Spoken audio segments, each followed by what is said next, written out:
یہ گولی نفس میں بے پناہ سختی پیدا کرے گی اور ٹائم بہت زیادہ بڑھا دے گی۔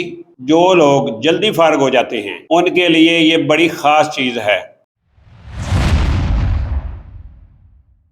بسم اللہ الرحمن الرحیم۔ السلام علیکم ورحمۃ اللہ وبرکاتہ۔ دوستو، آج آپ لوگوں کی خدمت میں ایک ایسی گولی پیش کرنے جا رہا ہوں۔ یہ گولی ٹائمنگ کو اتنا بڑھائے گی کہ 30 منٹ بھی ہم مستری کرتے رہیں گے تو انزال نہیں ہوگا۔ خاص طور پر نفس میں سختی لانے کے لیے یہ گولی انتہائی فائدہ مند ہے۔ یہ گولی جو مرد کھا گیا وہ ساری رات سوچتا رہے گا کہ ہو کیا گیا میرے ساتھ۔ اتنی ٹائمنگ اور اتنی قوت اور مادہ کو مجمد کرنے والی یعنی روک دینے والی گولی۔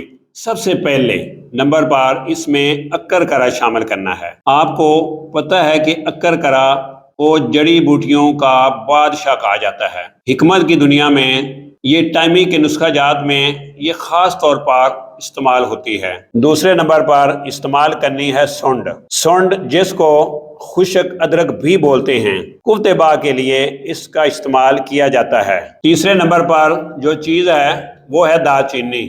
دار چینی بھی بہت فائدہ مند ہے۔ سب سے پہلے ایک ٹکڑا سونڈ کا لے کر اس کو کھرل میں ڈالنا ہے۔ 5 سے 6 ڈلیاں اکر کرے کی آپ نے کھرل میں ڈال دینی ہے۔ تیسرے نمبر پر ایک ٹکڑا دال چینی کا کھرل میں ڈال دیں۔ اچھے طریقے سے ان کو آپ نے کوٹ لینا ہے اور تینوں چیزوں کا صفوف جو ہے وہ تیار ہو جائے گا۔ اب ان تینوں چیزوں کا صفوف ہمارے پاس تیار ہو چکا ہے۔ اب اس میں اتنا شہد ڈالنا ہے کہ یہ آٹے کی مانند ہو جائے۔ زیادہ شہد نہیں ڈالنا ورنہ یہ معجون بن جائے گی۔ ہم نے اس کی گولی بنانی ہے۔ اب یہ ہمارے سامنے اس طرح یہ تیار ہو گیا ہے۔ اب ہم اس کی گولی بنائیں گے۔ گولی جو ہے وہ چنے کے برابر آپ نے بنانی ہے۔ اب اس شکل میں یہ گولی تیار ہو چکی ہے۔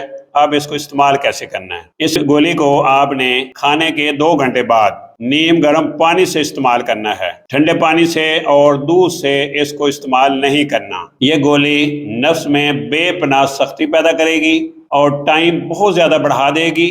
جو لوگ جلدی فارغ ہو جاتے ہیں ان کے لیے یہ بڑی خاص چیز ہے۔